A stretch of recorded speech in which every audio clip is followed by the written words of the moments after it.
வணக்கம் உறவுகளே. 2 சம்பவம் நடந்திருக்குது. 2 சம்பவம் கேவலமா இருக்குது. ஒருத்தன் மாற்றத்திற்கான மாநாடு, இன்னொருத்தன் பார்த்தீங்கன்னா, சந்திப்பு நிகழ்ச்சி. பொதுமக்கள் சந்திப்பு நிகழ்ச்சி. இவங்க 2 பேரும் என்ன பேசுகிறாங்கன்னா, பேசுனதே திரும்ப திரும்பி பேசுகிறாங்க. அரசியல் பேசுங்கடான்னா, அரசியல் பேச மாட்டேங்கிறான். அதுலேயும் குறிப்பாக இவன் சுத்தமாக அரசியல் என்னன்னு பேச மாட்டேங்கிறான். அவனாவது பரவாயில்ல, ஏதாவது மாடு வளர்க்குறேன், ஆடு வளர்க்குறேன், அரசு வேலை தரேன் அப்படிங்கிறான். இவனுக்கு சுத்தமாகவே ஒன்றுமே தெரிய மாட்டேங்குது. என்ன சொல்கிறான்? அநீதி, அராஜகம், தில்லுமுழு இவையெல்லாம் திமுக முதற்றே உலகு. அநீதி, அராஜகம், தில்லுமுழு இவையெல்லாம் திமுக முதற்றே உலகு. ஒரு குரல். பாவம், இவர் திருவள்ளுவர். திருவள்ளுவருடைய கொள்ளு பேரன். அவன் பெரியார்கள் எத்தனை பேர் இருக்காங்களோ அவங்களுக்கெல்லாம் அவன் கொள்ளு பேரன். இவன் திருவள்ளுவருக்கு கொள்ளு பேரன். அதான் அநீதி, அக்கிரமம் இவையெல்லாம் திமுக முதற்றே உலகம் திருக்குறள் வேற எழுதியிருக்கிறான் அவன்.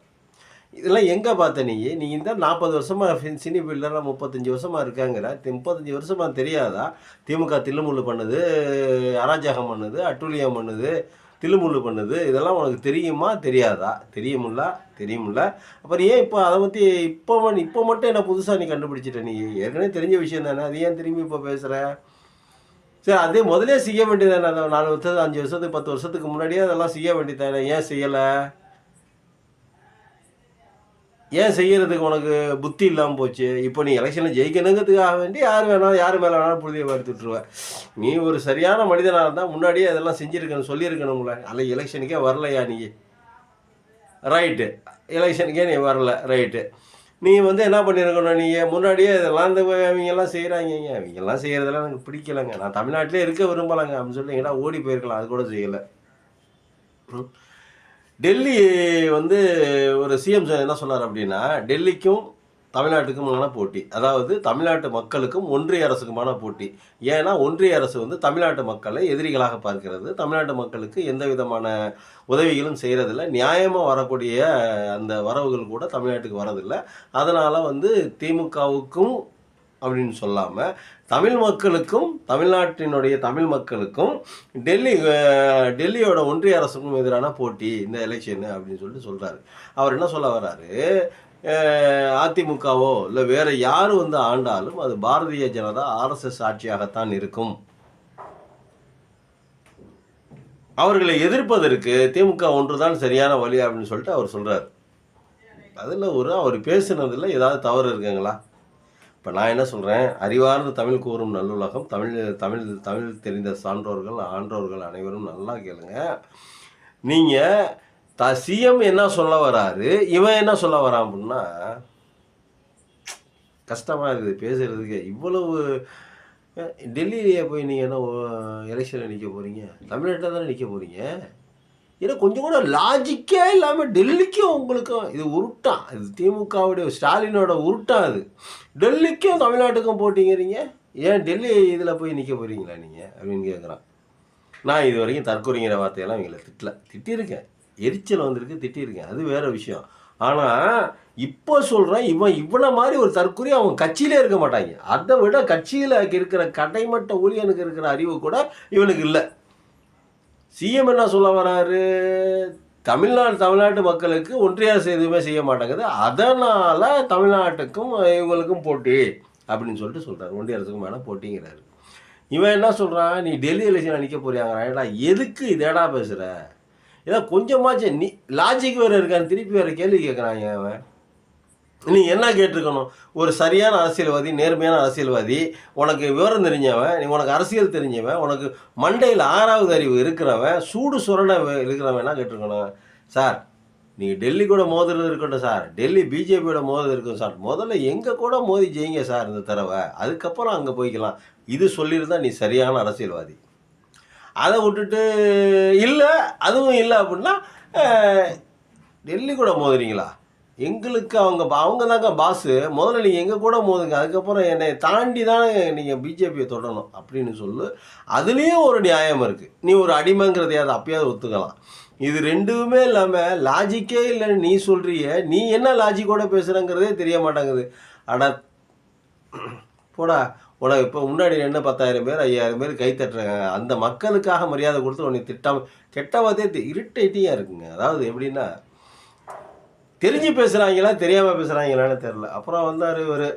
அப்புறம் வந்து மாடு வருதான், மாட்டை அடக்குறாங்களாம். ஒரு கெத்தா எல்லாராலையும் அடக்க முடியலையா, மாடு ரொம்ப முரட்டு மாடாக இருக்கான். அப்புறம் இவர் மட்டும் வராறான், கெத்தா ஸ்டைலாக வராறான். அப்படி 2 புல்லுக்கட்டை பாக்கெட்லேருந்து எடுத்து போடுறாராம். அதை பார்த்தாலும் புல்லுக்கட்டை மாடு தின்னுவிட்டு இவன் கூட இவனுக்கு கட்டுப்பட்டு இவன் கூட போயிருச்சான். அதனால் சொல்யூஷன் கண்டுபிடிக்கிறாராம். எப்படி சொல்யூஷன் எப்படி யார் கண்டுபிடிக்கிறாங்க அது முக்கியம் இல்லை, சொல்யூஷன் கண்டுபிடிக்கிறாங்களா அதான் முக்கியம். அந்த பிரச்சனையை சால்வ் பண்ணுறாங்களா அதான் முக்கியம். முதல்ல உன் பிரச்சனையை சால்வ் பண்ணுறா. உனக்கு என்னடா பிரச்சனை? உனக்கு 1008 பிரச்சனை இருக்குடா. உன் பிரச்சனை நீ முதல்ல சால்வ் பண்ணியிருக்கியா? தில்லா ஒரு வார்த்தை பேசியிருக்கியா? ஒன்றும் இல்லைங்க. நயினார் இருக்கார். நயினார் நாகேந்திரன் என்ன சொன்னார்? வீட்டை விட்டு வெளியே வா. அந்த அம்மா ஒரு அம்மா பேர சொல்லி அந்த அம்மாவை விட்டு வெளியே வா, அந்த அம்மா வீட்டில் போய் இருக்காத அப்படின்னார். இதை முதலில் கண்டித்தது திமுகவின் சேர்ந்த கனிமொழி அம்மா தான் முதல்ல கண்டிச்சது. அதுக்கப்புறம் நிறைய பெண்கள் அமைப்பு, பெண்கள்லாம் நிறைய பேர் கண்டிக்க ஆரம்பிச்சிட்டாங்க. எல்லா கட்சியிலேருந்து கண்டிக்க ஆரம்பிச்சிட்டாங்க. இது ஆபாசமான பேச்சு, இது வந்து கண்ணிய குறைவான பேச்சு, இதை நீங்கள் வந்து விஜய் அப்படி சொல்லியிருக்கக்கூடாது அப்படின்னு சொல்லிட்டு எல்லாருமே சொன்னாங்க. அந்த நன்றி விசுவாசம் கூட இல்லை இந்த பரதேசிக்கு. இவன் என்ன சொல்கிறான்? திமுக வந்து அப்படி பண்ணுது, இப்படி பண்ணுது, ஸ்டாலின் சார் இப்படி பண்ணுறாரு, அப்படி பண்ணுறாரு, என்னென்ன உருட்டுறாங்கிறீங்க. நயினார் நாகேந்திரனை பார்த்து ஒத்த கேள்வி, இங்கே பாருங்கள், என்னை பற்றி மட்டும் பேசுங்க, நான் அரசியலில் இருக்கிறேன், என்னுடைய பர்சனல் மேட்டரில் தலையறதுக்கு நீ யார்? உன் மேலே டிஃபர்மேஷன் கேஸ் போடுன்னு சொல்லிட்டு சொல்லணுமா இல்லையா? சொல்லலை. இல்லை சாப்பிட்டாவது கண்டிச்சிருக்கலாம்.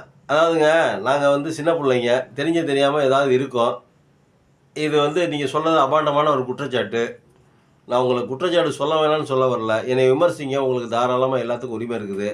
அதே சமயத்தில் கொஞ்சம் கண்ணியமாக ஒரு கட்டுப்பாடோடு விமர்சிங்க, தேவையில்லாத பேச்செல்லாம் பேசாதீங்க அப்படின்னு சொல்லிட்டு ஒரு குறைந்தபட்சமாக சொல்லியிருக்கணும். சொன்னானா? சொல்லலைங்க. சொல்லலை. அப்புறம் வி ஆர் சேஃபு அப்படின்னு சொல்கிறாங்க. வி ஆர் நாட் சேஃப் அப்படின்னு பெண்கள் சொல்கிறாங்களாம். வி ஆர் நாட் சேஃப் பெண்கள் சொல்கிறாங்களாம். ஒன்றிய அரசு என்ன சொல்லுது? இந்தியாவிலேயே இருக்கிற 28 மாநிலம், 34 மாநிலம், 34 மாநிலத்தில் 28 மாநிலம், அதில் தமிழ்நாடு தான் ரொம்ப சேஃப்டியான ஒரு இடம், தமிழ்நாடு தான் ஒரு பெண்களுக்கான பாதுகாப்பை கொடுக்குறதுல முன்னாடி இருக்குது அப்படின்னு சொல்லிட்டு ஒன்றிய அரசினுடைய புள்ளி விவரம். இட்ஸ் நாட் ஏ பிஜேபியினுடைய புள்ளி விவரம், இது ஒன்றிய அரசினுடைய புள்ளி விவரம். இவருக்கு மட்டும் பெண்களுக்கு கஷ்டப்படுறாங்க. அப்புறம் ஒவ்வொருத்தர் வீட்டுக்கு தனியாக வந்து பார்க்குறாங்கிறாரு, ஜெயிச்சோன்னு வந்து பார்க்குறாங்கிறாரு, ஜெயிக்கலைன்னா வரமாட்டான், ஜெயிக்கலைன்னா யார் வீட்டுக்கும் வரமாட்டான், எங்கேயும் வரமாட்டான், பண்ணையூர் வீட்டையும் வெளியே வரமாட்டான், பண்ணையூரில் இருக்கான விளையாட்டு உறுப்புடானா ஒன்று. அதாவது இப்போ இவனுக்கு என்ன பிரச்சனை அப்படின்னா, இவனை வந்து மேலோட்டமாக திமுகவை எதிர்க்கிறானா, இல்லை ஆழமாக மனப்பூர்வமாக திமுகவை எதிர்க்கிறானா அப்படிங்கிறது தெரியலை. அது ரெண்டுக்கும் நிறைய வித்தியாசம் இருக்குது. மேலோட்டமாக எதிர்க்கிறவன் தான் இப்படி வந்தானுக்கு வந்தான், போனானுக்கு போனான்னு இப்போ புறம்போக்குத்தனமாக பேசுவாங்க. மனப்பூர்வமாக எதிர்க்கிறவன் என்ன பண்ணுறான்னா கொள்கை ரீதியாக எதிர்ப்பான். இன்னும் ஆழமாக அரசியலை படிப்பான், அரசியல் தெரிஞ்சுக்குவான். இது சிஎம் சொன்னார், அது எதுக்காக சொன்னார், ஏன் சொன்னார், அதையெல்லாம் பற்றி யோசித்து சிஎம் சார் நீங்கள் எங்களோட மோதி ஜெயிங்க, அதுக்கப்புறம் நீங்கள் டெல்லியோட மத்திய அரசோட மோதி ஜெயிக்கிறது அதுக்கப்புறம் பேசிக்கலாம் அப்படின்னு சொல்லியிருந்தா அவங்க ஒரு மனுஷன். போன வாரம் என்ன சொல்லியிருக்காரு, உத்தவ் தாக்கரேங்கிறவர் என்ன சொல்லியிருக்காரு ஸ்டாலினை பற்றி, இந்தியா கூட்டணிக்கு தலைமை தாங்கிறதுக்கு தகுதியுள்ள, அதாவது இந்தியா கூட்டணி தலைமை ஏற்கணும்னா ஒன்று மம்தா பானர்ஜி, இல்லை அப்படின்னா மு க ஸ்டாலின் அப்படின்னு சொல்லியிருக்காரு. அப்போது இந்தியா கூட்டணிக்கு தலைமை தாங்குகிற அளவுக்கு மு க ஸ்டாலினுக்கு அந்த போராட்ட குணமும் அந்த நாலேஜும் அந்த அரசியல் பார்வையும் இருக்கிறதுனால தான் அவர் பேரை பாம்பேக்கான முன்மொழிகிறான். நீ என்னடானாக்க லாஜிக்கே இல்லாமல் டெல்லியில் போய் எலெக்ஷனில் நிற்கிறீங்களான்னு கேட்குறேன். என்ன விதமாக நான் ஒன்று சொல்லட்டுமா, தப்பாக எடுத்துக்கிறேன்.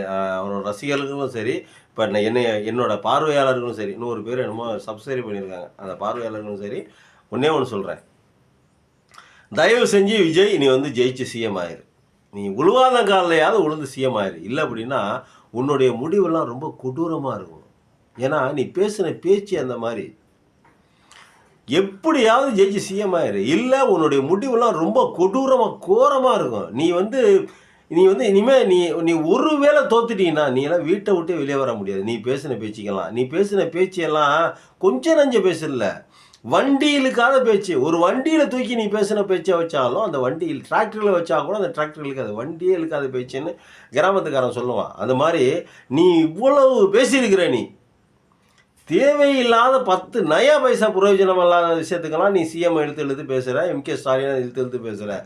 தேவையுள்ள விஷயங்களுக்கு தேவையான இடத்துல கண்டிக்க வேண்டியவர்களை நீ எதையுமே கண்டிக்கலை.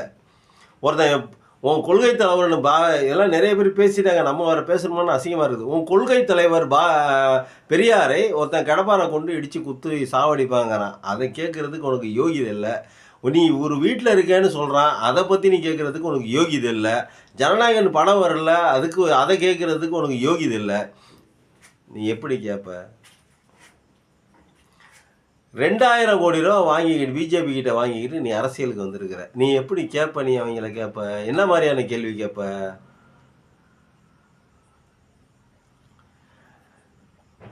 முன்னாடி உனக்காக கத்தி கூச்சல் போடுறான் பத்தியா, அவனை பூரா கேன பையன் தான் நினச்சிட்டு இருக்கிற. உன்னை நம்பி விஜயனான்னு கத்துறாங்களே, உன்னை நம்பி மேடையில் அத்தனை பேர் உட்காந்துருக்காங்களே, உன்னை நம்பி வளர்ந்தவன் ஒருத்தன் இருக்கானே, இவங்களை பூரா ஏமாத்துறது தானே. வளர்ந்தவனை கூட அவன் உன்னை ஏமாத்திடுவான், அது வேறு விஷயம். அவனை மட்டும் விட்டுரு. பாக்கி இருக்கிற அந்த கூட்டம் ஆன்னு கத்துற அந்த கூட்டத்துக்கு நீ என்ன பிரதிபலன் செய்ய போகிற? என்ன கைமாறு செய்ய போகிற? உன்னை கையெடுத்து கும்பிடுற ரசிகர்களுக்கு, உன் காலடியில் விழுந்து கிடக்கிற அந்த ரசிகர் கூட்டத்துக்கு நீ என்ன கைமாறு செய்ய போகிற? என்ன உதவி செய்ய போகிற? ஒன்றுமே நீ செய்ய மாட்ட. நீ எலெக்ஷனில் நிற்கிறதே கஷ்டம் அப்படிங்கிற சூழலை வந்துடும். இப்போ அப்படி தான் நான் நினைக்கிறேன். என்னுடைய அரசியல் பார்வை அதான். நீ எலெக்ஷனில் நிற்க மாட்டேன். ஒன்றும் அதிமுகவோட கூட்டணி போகணும், இல்லை அப்படின்னா தனித்து நிற்கக்கூடாது. தனித்து நின்னா நீ அதிமுக ஓட்டை பிரிப்பேன்னு அவனுக்கு நல்லா தெரியும், மேலே இருக்கிற ஜெண்டாவுக்கு நல்லா தெரியும். அப்போ நீ என்ன பண்ண அப்படின்னா, ஒன்று அதிமுகவோட கூட்டணிக்கு வா, பிஜேபியோட கூட்டணிக்கு வா, இல்லை நீ எலெக்ஷனில் நிற்காது, அடுத்த எலெக்ஷன் எனக்கு அப்படின்னு சொல்லிடுவாங்க.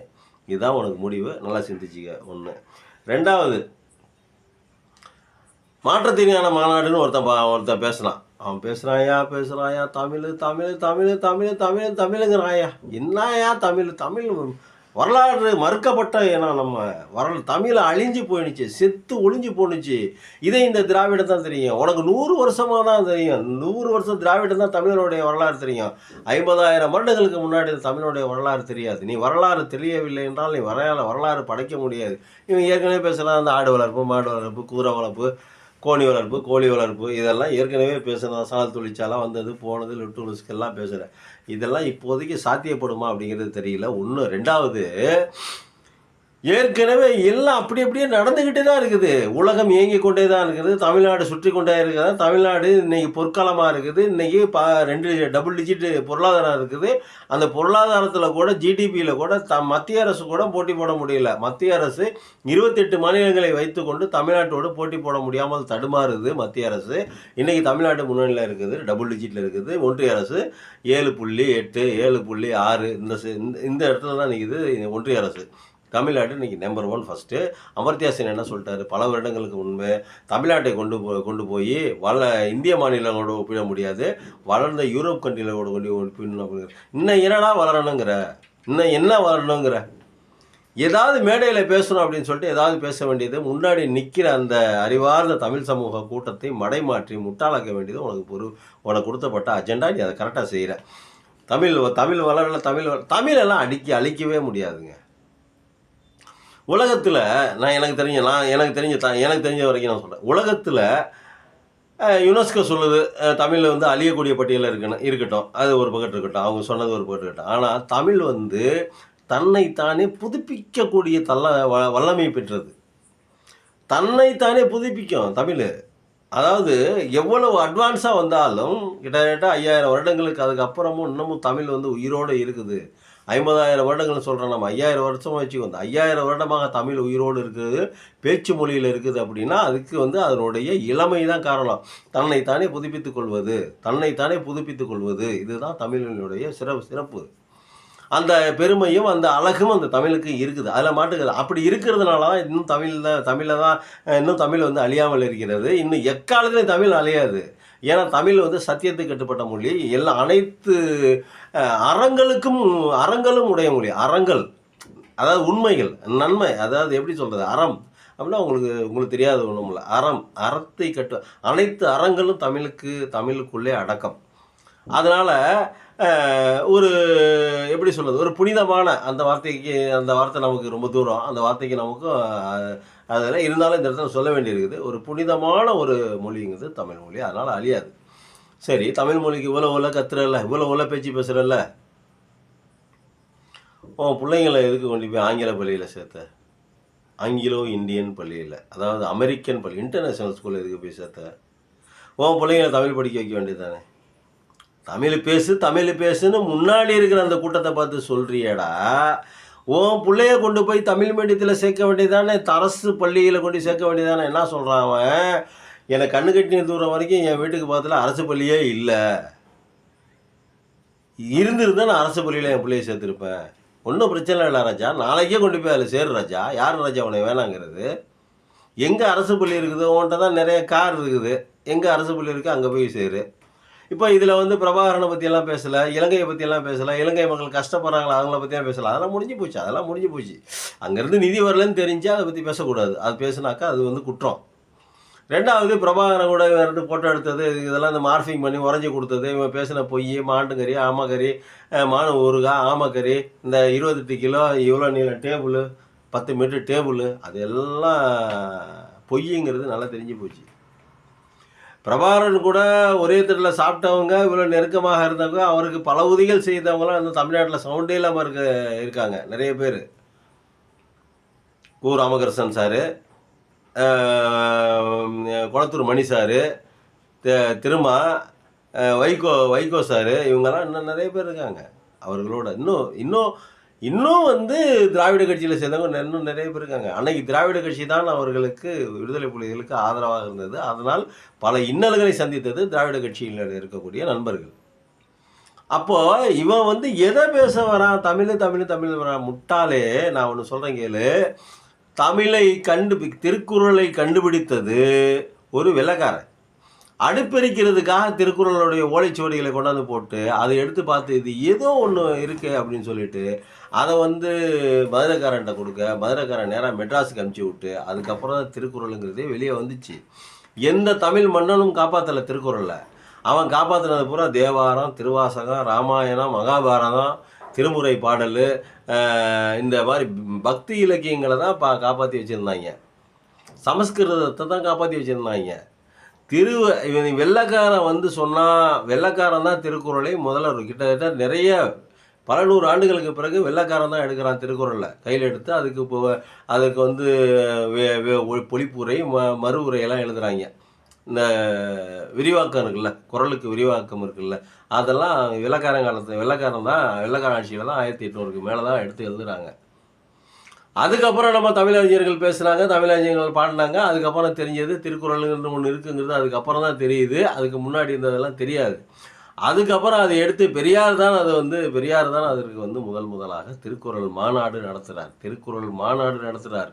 ஆனால் இவன் என்ன சொல்கிறான் அப்படின்னா, தமிழை காட்டுமிராண்டி மொழின்னு சொல்லிட்டாரு, தமிழை வந்து நீசபாசன்னு சொல்லிட்டார், தமிழை வந்து காட்டுமிராண்டின் மொழின்னு சொல்லிட்டாரு, தமிழை வந்து பிச்சை எடுத்தால் கூட தமிழ் படித்தா பிச்சை கூட எடுக்க முடியாதுன்னு சொல்கிறது வந்து வேற ஒருத்தன், இன்னொரு புலவர் சொன்னார். அதனால் அதை எடுத்து சொன்னார் பெரியார். ஆனால் தமிழை காட்டுமிராண்டி மொழின்னு சொல்றதுக்கு உண்மைதான். தான் காட்டுமிராண்டிகளாக இருந்த காலத்திலிருந்து, அவங்கெல்லாம் நரமாமிசம் சாப்பிட்டு கொண்டு இருந்த காலத்திலிருந்து தமிழ் பேசப்பட்டு கொண்டு வந்திருக்கிறது. அதனால் காட்டுமிராண்டி மொழி என்று சொல்லியிருக்கிறார். இன்னும் தமிழை திட்டுறாரு அப்படின்னாக்க நிறைய திட்டிருப்பார். ஆனால் அவர் தான் தமிழுக்கு இந்த ஒரு சில எழுத்துக்கள்லாம் மாற்றினார். இந்த லை இருக்கு பாருங்க, அது இந்த கொண்டலை தான் முதல்ல போடுவான். இப்போ வந்து அதுக்கு வேற லை போடுறோம். இந்த மாதிரி நிறைய சீர்திருத்தங்கள் பண்ணியிருக்காரு. முழுசாக எனக்கு தெரியல, அது ஒரு பக்கத்து. இது இப்படி இருக்கையில் இவன் தமிழுக்கு எதிர்ப்பு, தமிழுங்கிறான்.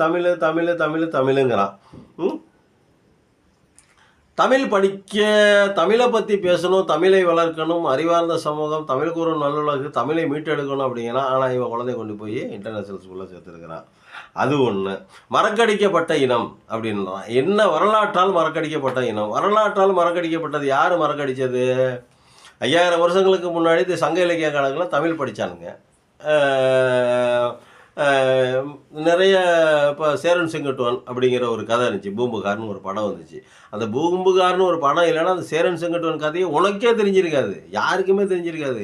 அதை எழுதியது கலைஞர். கலைஞரை விட நீ வந்து இப்போ தமிழுக்கு சேவை செஞ்சிருவியா? கலைஞரை விட நீ வந்து தமிழில் தெளிவான அறிவு பெற்றவனா? கலைஞரை விட நீ தேர்ந்தவனா? நீ ஒரு படத்துக்கு பேர் வைக்கிறதுக்கு வந்து அவர்கிட்ட போய் சந்தேகம் கேட்டது தானே இந்த வாழ்த்துக்கள் அப்படிங்கிறது. இக்கு வருமா கா வருமா ஏதோ ஒரு சந்தேகம் போய் கேட்டீங்களடா மானம் கெட்ட பயல கலைஞர்கிட்ட. அப்போ தெரியலையா கலைஞர் தலைவர் கலைஞர் உனக்கும் மேலே சேவை செஞ்சுருக்காருன்னு. விவேகானந்தர் பாறை மட்டும் தானே இருந்துச்சு கன்னியாகுமரியில். அங்கே போய் கலைஞர் தானே திருவள்ளுவர் சிலையை வச்சார். திருவள்ளுவருக்கு கோட்டை கட்டினது யார்? கலைஞர் தானே. இதெல்லாம் அவங்க அப்பா பேருக்கா கட்டினாரு? ஏன்னா பைத்தியக்கார பரதேசி பயல்களை. ஏன்னா முன்னாடி இருக்கிற கூட்டத்தை வந்து மடைமாற்றம் செய்யலான்னு பார்க்குறியா? மடைமாற்றம் செஞ்சு அவர்களுடைய மூளையை மழுங்கடித்து திரும்பி பிஜேபிக்காரன்ட்ட ஆர்எஸ்எஸ்காரன்ட்ட கொண்டு போய் நாட்டை கொடுக்கலான்னு பார்க்குறான் இவன். மக்களே முன்னாடி இருக்கிற மக்களே கைத்தட்டுங்க, பேசுங்க, எல்லாமே பேசுங்க, நல்ல விஷயந்தான். ஆனால் இவன் சொல்வதை கவனமாக கேளுங்கள். ஆடு மாடு மேய்க்கணுங்கிறான், இன்னமும் சொல்கிறான், இன்னைக்கு கூட்டத்துலேயும் சொல்கிறான் ஆடு மாடு மேய்க்கணும், அதெல்லாம் அரசாங்க தொழிலுங்கிறான். எல்லா வேலையும் செய்கிறாங்கிறான், எல்லாமே அரசாங்க வேலைங்கிறான். எப்படி கொடுக்க முடியும்னு தெரியல. அது எப்படி உனக்கு? நீ இன்னைக்கு என்னை பார்த்தா சிரிப்பு வருது, உனக்கு வந்து என்னை பார்த்தா வந்து சிரிக்கிற. ஆனால் நான் செஞ்சு காட்டுறேன் பாரு, இது மாதிரி கம்ப்யூட்டரில் போட்டு காட்டுறேன் பாரு, இப்படி திரையில் போட்டு காட்டுறேன் பாருங்கிறான். அவ்வளவும் பொய். இவன் வந்து முதல்ல யோகியனான்னு முதல்ல பார்க்கணும். இவன் என்ன திருமூல வேலையெல்லாம் பண்ணான். ஒரு பொம்பளை என்ன பண்ணா, ஒரு பொம்பளைய 8 முறை கருக்கலைப்பு செய்து, விருப்பத்தோடு தான் இருந்தாலும் 8 முறை கருப்பலை செய்வது எவ்வளோ பெரிய பாவம். 8 முறை உயிரை கொள்றதுங்கிறது எவ்வளோ பெரிய கொடூரமான விஷயம். கடுப்பு செய்து கடைசியில் உனக்கும் எனக்கும் சம்மந்தமே இல்லை, ஓடிப்போன்னு சொல்லி விரட்டி விட்டு, கடைசியில் திமுககாரன் தான் அந்த பொம்பளையை பேச வைக்கிறான்னு சொல்லி யாருன்னே தெரியாமன்னு சொல்லி ஒரு ஸ்டேஜுக்கு மேலே நான் குச்சிக்குள்ளே இருந்த பிள்ளையா தூக்கிட்டு போனோம், நாங்கள் வயசுக்கு வந்த பிள்ளையவா தூக்கிட்டு போனோம் அப்படின்னு கேட்குறான். அப்புறம் வந்து மன்னிப்பு கடிதம் எழுதி கொடுக்குறான். முதல்ல பெரியாரை பற்றி உயர்வாக பேசுகிறான். அதுக்கப்புறம் பணம் வந்துருச்சுங்கிறதுக்காக பெரியார் தூக்கி மாற்றி பேசுகிறான். முதல்ல இலங்கை தமிழர்களை பற்றி பேசலாம், இப்போ இலங்கை தமிழரை பற்றி பேசுகிறதே இல்லை. பணம் வந்தால் பேசுவான். இரு கட்சிகளும் கொள்ளை கூட்டங்கிறான், திருட்டு கூட்டங்கிறான், திமுகவும் அதிமுகவும். இது திருடர் முன்னேற்ற கழகமா? அது வந்து அனைத்து இந்திய திருடர் முன்னேற்ற கழகமா? அதிமுக 2 பேரும் ஒரே இடத்துல தான் பயிற்சி எடுத்தாங்க கொள்ளையடிக்கிறதுக்கு அப்படிங்கிறான். அந்த 2 பேருமே வந்து என்ன பண்ணுவாங்கன்னா கொள்ளையடிப்பாங்க, ஆளுக்கு தனித்தனியாக கொள்ளையடிப்பாங்க, அப்புறம் ஒரு இடத்துல வச்சு பங்கு பிரிச்சுக்குவாங்கங்கிறான். இது என்னடா பேசுகிற அப்படின்னு தெரியும். இப்படி ஒன்றும் புரிய மாட்டேங்குது இவன் என்ன பேசுகிறான்னு. இலை மலர்னா அது ஈழ மலரும்னா அன்னைக்கு இந்த அதிமுக கொள்ள கட்சிங்கிறது இவனுக்கு தெரியாது. அந்த அம்மா நம்பர் 1 குற்றவாளியாகி அந்த அம்மா இறந்தே போயிட்டாங்க, ஜெயலலிதா. அன்னைக்கு இலை மலர்னாலும் ஈழ மலரும் அப்படின்னா, அதுக்கப்புறம் தான் எங்கள் சித்தப்பா கட்சி நல்லா ஆளுது, எங்கள் சித்தப்பா நல்லா நாட்டை ஆள்றாரு அப்படின்னா, இப்போ 2 பேரும் திருட்டு கூட்டவங்கண்ணா. இப்போ இதுலேருந்து என்ன தெரியுதுன்னா, அதிமுக கிட்டேருந்து அவனுக்கு பணம் போகல, திமுக கிட்டேருந்து இவனுக்கு பணம் போகல, திமுக கிட்டையும் பணம் போகல, அதிமுக கிட்டையும் பணம் போகல. அதனால் இவனுக்கு வந்து 2 பேரையும் திட்ட ஆரம்பிச்சிட்டான். அப்படின்னு தான் நம்ம பார்க்க வேண்டி இருக்குது. பிஜேபி ஒன்றும் சொல்ல மாட்டான். பிஜேபியும் காங்கிரஸும் ஒன்று தான். அவங்க கொண்டு வந்தாங்க, இவங்க வந்து அலங்காரம் பண்ணி மேடையில் முன்னாடி வைக்கிறாங்க அப்படிங்கிறான். கரெக்டு தான், அவங்க கொண்டு வந்தாங்க, இவங்க வந்து அமல்படுத்துகிறாங்க, ரைட்டு. அதுக்காக அவங்க சொன்னதெல்லாம் வந்து நீ கேட்க முடியாதா? கடன் எதுக்கு வாங்குறாங்கிறான், கடன் எதுக்கு கொடுக்குற, கடனை யார் கட்டுறதுங்கிறான். ஏன்டா மக்கள் பணத்தை மக்களுக்கு கொடுக்குறது ஏன்னா தான் போருக்கு காணொலியோ பெரிய காணொலியோ போட்டிருக்கிறேன். கடன் வாங்கி தான் செலவு பண்ணணும். உடனே மாதிரி திருடுனா பொய் சொல்லி சம்பாதிச்சா, இல்லை மாதம் ஒரு 1000 ரூபாய் 1000 பேர் கொடுங்க அப்படின்னு சொல்லிட்டு அந்த மாதிரி பேசி அந்த மாதிரி வாடகை விட்டு சம்பாதிச்சா கடன் வாங்க வேண்டியதில்லை. அரசாங்கத்தை நடத்துவதற்கு உலகத்தில் உள்ள அனைத்து அரசாங்கங்களுமே கடன் வாங்குது. ஒரு பக்கத்து சேவை செஞ்சுக்கிட்டு இருக்கோம், ஒரு பக்கத்து கடன் வாங்குவோம். அதையும் தாண்டி மக்களுக்காக என்ன சிந்திக்கிறோம் அப்படிங்கிறதான் மேட்ரு. அது தெரியல இவனுக்கு. வரலாறு தெரிஞ்சவன் ஆளணும், தெரியாதவன் ஆளக்கூடாது. இவனுக்கு யார் வரலாறு சொல்லி கொடுத்தது? இவனுக்கு தெரியுமா இவன் ஆளணுமா? ரைட்டு. இவனுக்கு யார் வரலாறு சொல்லி கொடுத்தது? நீ பிறக்கும் போதே வரலாற்றுலேருந்து படித்து அப்படியே வரலாற்றில் புஸ்தகத்தோடே பிறந்தானோ கர்ணன் வந்து குண்டல கவசத்தோடு பிறந்தானோ அது மாதிரி இவனும் வரலாற்று புஸ்தகங்களோடைய வரலாற்று மண்ணோடு பிறந்தானோ இல்லை ராஜராஜ சோழனுடைய தொப்புள் கொடியோ வரலாறு தெரிந்தவன் ஆளணும். வரலாறு தெரிந்தவன் உனக்கு என்ன வரலாறு தெரியும்? கலைஞரை விட உனக்கு வரலாறு தெரியுமா? கலைஞர் எப்படியாப்பட்ட வரலாற்று பின்னணி கொண்டவர், எவ்வளவு படித்தவர்? புக்கை சொல்கிறேன் நான், படிப்பை சொல்லலை. படிப்பில் அவர் கம்மி தான். என்ன நீ அந்த படிப்பு கூட படிக்காமல் கல்லை குடிச்சிட்டு காலேஜுக்கு கட் அடிச்சுட்டு ஊரை சுற்றின ரெக்கை அப்படி விரிச்சு விட்டுக்கிட்டு அப்படி சொல்கிற தூக்கிக்கிட்டு அப்படி ரெக்கையை விரிச்சு விட்டு ஊர் சுற்றின தருதலை தானே நீ. அப்போ உனக்கு எப்படி தமிழை பற்றி தெரியும், அந்த வரலாறை பற்றி தெரியும்? என்னமோ நீங்கள் பேசுகிற முன்னாடி இருக்கிறவங்க கைத்தட்டுறாங்க அப்படிங்கிறதுக்காக ஏதோ பேசுகிற மக்களின் மாற்றத்திற்கான மாநாடு அப்படிங்கிற. முதல்ல நீ மாறினியா? முதல்ல நீ கரெக்டாக இருக்கியா? முதல்ல நீ கரெக்டாக இருக்கியா? தாயின் மார்பை அறுத்து மண்ணல்ற ஜல்லி அல்ற இதழ்றாங்கிற. அப்புறம் அந்த திருநெல்வேலியா மதுரையிலே ஏதோ ஒரு இடத்துல வைகுந்தன் யாரோ ஒருத்தருக்கார், அவர்கிட்ட போய் பேர் தெரியும், நான் சொல்லலை. அவர்கிட்ட போய் போராட்டம் நடத்தி அவர்கிட்ட கமிஷனாக பெட்டி வாங்கினியே, உன் கட்சியிலேருந்து வெளியே வந்தவன் பூரா சொன்னானே, உனக்கு அப்போ அசிங்கமாக இல்லை? ஏய், நீ சரியான ஒரு ஆத்தாலாம் அப்பனுக்கு நீ பிறந்திருந்தா நீ தான் சொன்ன, நாங்கள் சொல்ல அதெல்லாம் யாரும். நீ பேசுனதெல்லாம் திருப்பி ரிப்பீட் பண்ணி பாரு. அன்னைக்கு பேசுகிறோம், அன்னைக்கு தெரியல, இன்னைக்கு படிக்கிறோம், இன்னைக்கு தெரியுதுங்கிற. ஏன் அன்னைக்கு படிச்சுட்டு பேச வேண்டியதானடா பரதேசி, தருதலை பரதேசி. படிச்சுட்டு பேச வேண்டியதானே? படிக்கிறதுக்கு முன்னாடி எதாவது உளர வேண்டியது. அப்புறம் நான் உளர்னது சரியில்லைன்னு சொல்லிட்டு இங்கிட்டு வச்சு, அதாவது அப்போ வந்து என்ன பண்ணான், நல்ல சோறு சாப்பிட்டான். இப்போ வந்து என்ன பண்ணுறான் அப்படின்னா வேறு ஏதோ சாப்பிட்றான் போல இருக்குது. அந்த மாதிரி ஆள் தான் இப்படி பேசுவாங்க, முன்னுக்கு பின்னு முரணாக. அது செய்கிறேன், இது செய்கிறேன். அண்ணன் ஆட்சிக்கு வந்தா இன்னொரு காலையில் சொல்லுவோம், அண்ணன் ஆட்சிக்கு வந்தா இது நடக்குமா, அண்ணன் ஆட்சிக்கு வந்தா அது நடக்குமா, அண்ணன் அது. முதல்ல நீ வந்து உன்னைய பற்றியே நீ பெரிய அண்ணன்னு சொல்கிறத முதல்ல நிப்பாட்டு. பேரறிஞர் அண்ணாவை எல்லாரும் அண்ணா என்று தான் அழைக்கிறார்கள். பேரறிஞர்னு நிறைய பேர் அழைப்பாங்க, அண்ணா என்று தான் அழைக்கிறாங்க. ஆனால் என்னை அண்ணான்னு சொல்லுங்கன்னு சொல்லிட்டு எப்பயுமே ஒருபோதும் சொன்னதில்லை. இந்த உலகத்திலேயே அண்ணன் நான் தான் அண்ணன், உங்கள் எல்லாத்துக்கும் நான் தான் அண்ணன் அப்படின்னு சொல்லிக்கிட்டு தன்னுடைய தோழரை தூக்கி விட்டுக்கிட்டு சுற்றுற ஒரே ஆள் இந்த செபஸ்டியன் சைமன் தான். நன்றி, வணக்கம்.